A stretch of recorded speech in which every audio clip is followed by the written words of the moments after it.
Okay, good morning, class. I'm sorry I'm not there with you today. Right now I'm going to do the same kind of review I would have done with you had we been in class. It's obviously not going to be just as interactive because you're not here right now, but I'm going to try and review this stuff with you. So when we started with our periodic table, we talked first about the valence electrons, and we learned that each group in the periodic table had a specific number of valence electrons. Okay, so let's take a look. So this first group, group 1, hello, let me write, please. I would appreciate that. Nope. Okay, so whatever, I'll write right here. Group 1 is the alkali metals, and they've got one valence electron. So if we wanted to draw their Lewis structure, we would draw something like sodium, and we would just put one dot there at the top. Same thing for something like cesium. Cesium, one valence electron as well. So the alkali metals they're soft, they're silvery, and they are very reactive with air and water. So they can't be exposed to air or water, otherwise they would react. So they're stored under oil usually. Okay. Next group number 2. I have the eraser on. Group number 2. These guys have 2 valence electrons. These are called the alkali earth metals. So their valence electrons go like this. 1, 2, like magnesium or calcium, 2 valence electrons. Okay. These are a little less reactive, still fairly soft, and neither alkali metals nor alkali earth metals are found in nature uncombined. They're always found as part of something else. So part of a compound like sodium chloride or calcium carbonate or something like that. Okay, moving onward, we're going to skip over these the center metals, and we're going to go over to group 3 for drawing our valence electrons. Okay, something like boron, 1, 2, 3 valence electrons. Aluminum, same thing, 1, 2, 3. Okay, I'll erase those because they're in my way.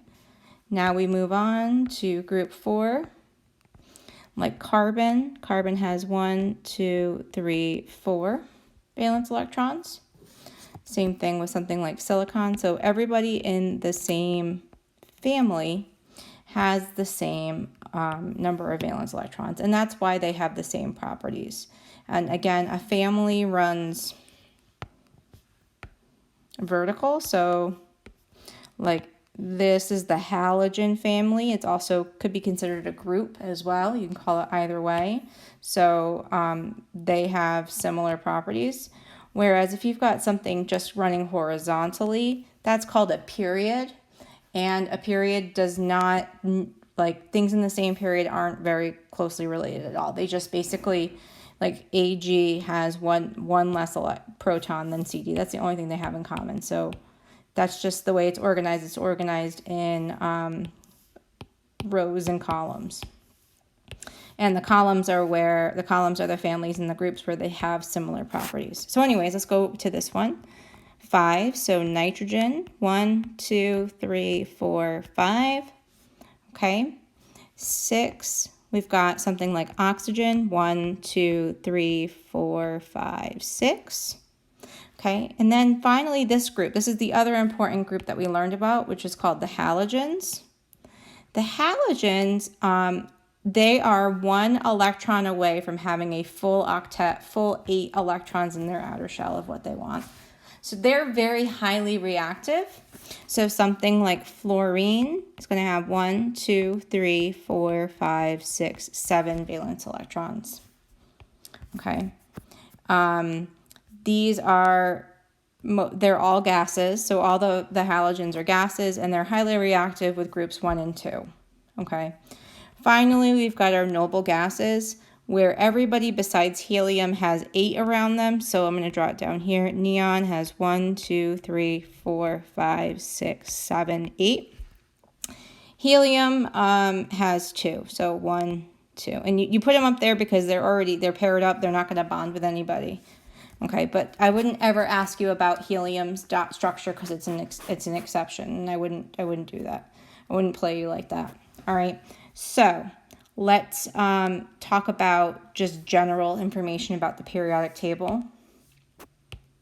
Everybody up to this point on the periodic table is considered a metal. Okay. Metals are shiny, okay? They are malleable, which means they can be made into sheets, okay? They're ductile, which means they can be made into wires. They're conductive, which means that they transmit heat and electricity, so that's why they're used in things like wires, and pots and pans and things like that, okay? So most elements on the periodic table, including these guys, by the way, they're included in the metals, okay? Let me get my writing tools back. All right, so then we've got this staircase here. And the things inside of this staircase are called metalloids. And the metalloids have properties of both metals and non-metals, okay? So they're an in-between of both, okay?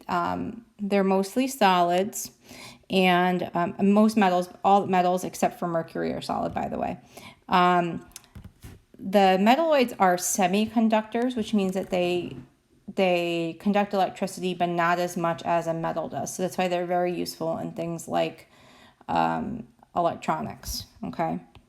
Finally, we've got our non-metals, and our non-metals are also mostly gases, okay? So they're the complete opposite of metals, basically. So they're brittle. They can't be made into sheets or anything like that. When you pound into them, they'll just shatter if they're solid at all. They're not conductive. They're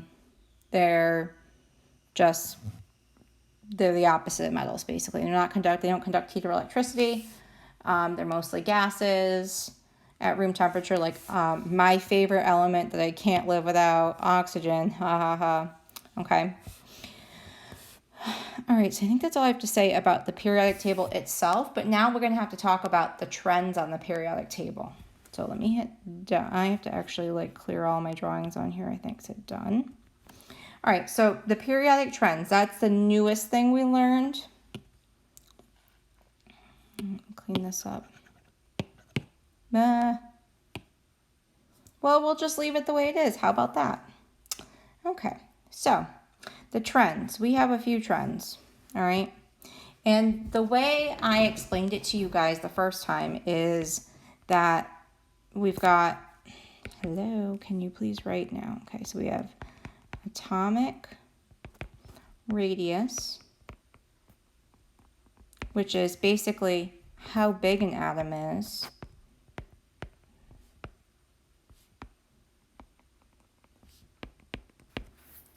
That goes down, decreases left to right, and increases top to bottom. And I find the top to bottom trend to make the most sense, okay? Your atoms are obviously going to get bigger as you move from top to bottom, okay? They're going to get bigger just because you're adding more levels to them, okay?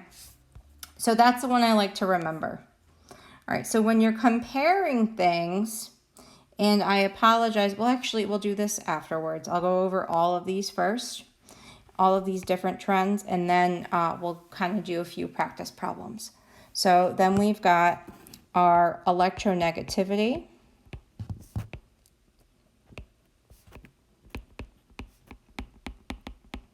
And that is how much an atom pulls on shared electrons.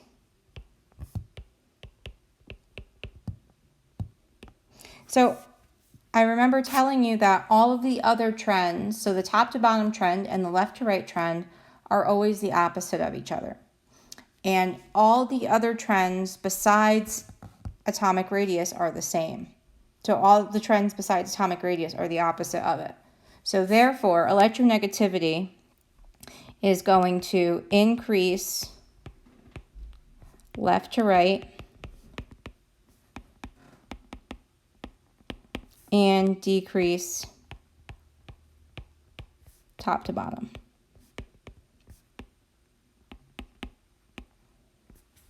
Okay, and you can go back to that PowerPoint for the explanations of why. Okay, we've got now electron affinity.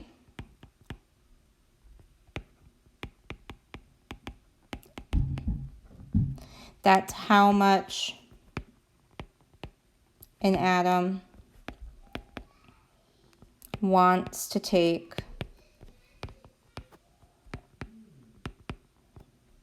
electrons from somebody else, electrons from another.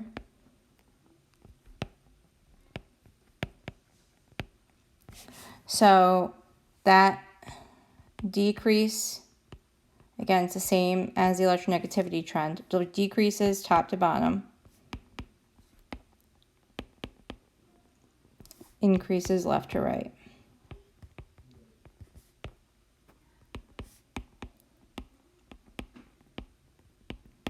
Okay.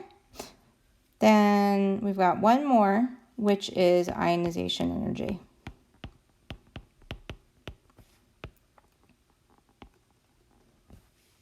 Which is how hard it is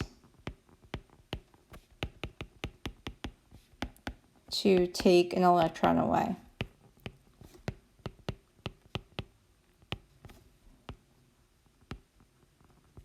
It decreases top to bottom and increases left to right. Okay, so I'm going to draw a little terrible periodic table down here. It's going to be one of the worst drawn periodic tables of your lifetime. Ready? I hope you're ready. I don't think you're ready for this table. You're probably not. Okay.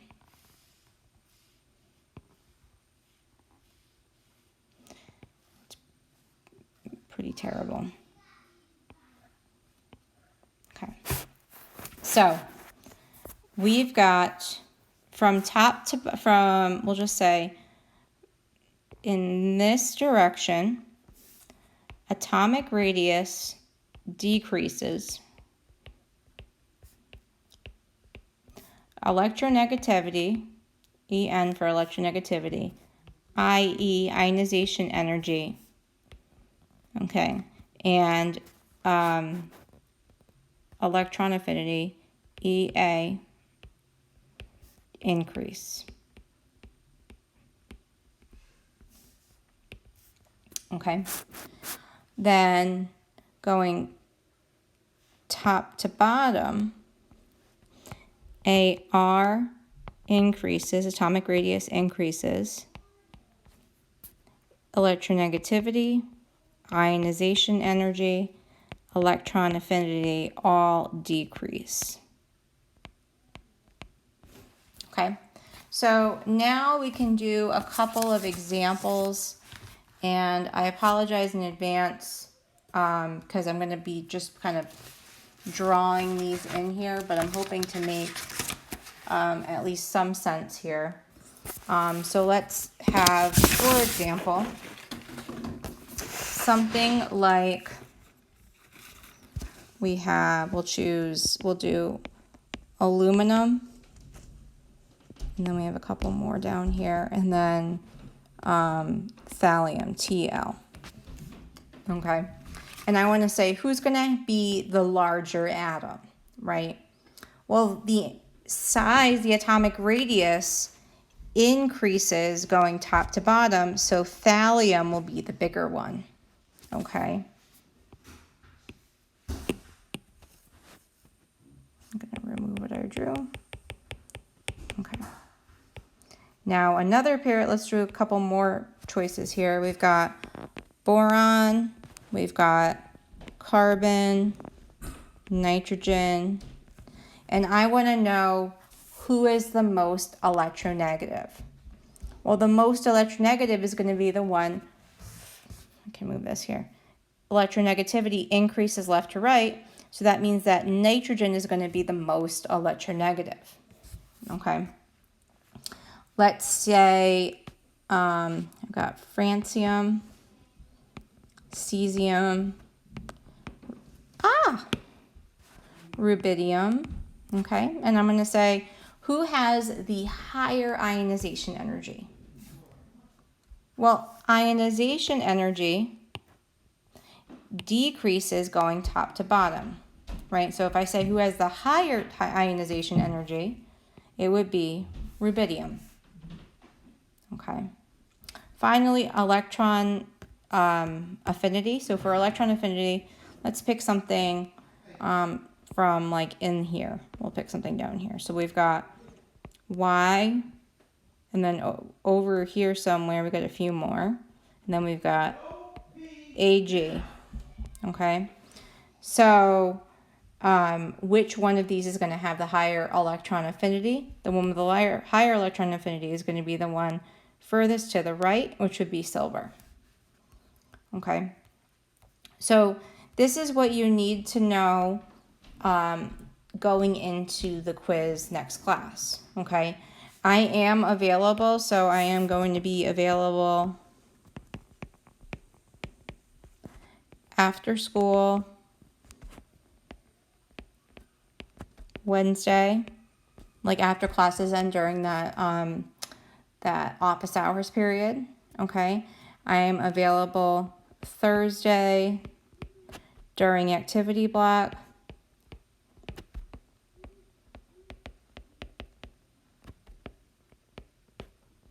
and also after school, like when school is over.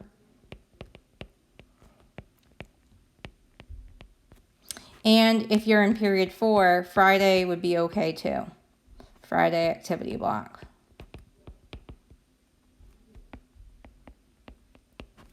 Okay.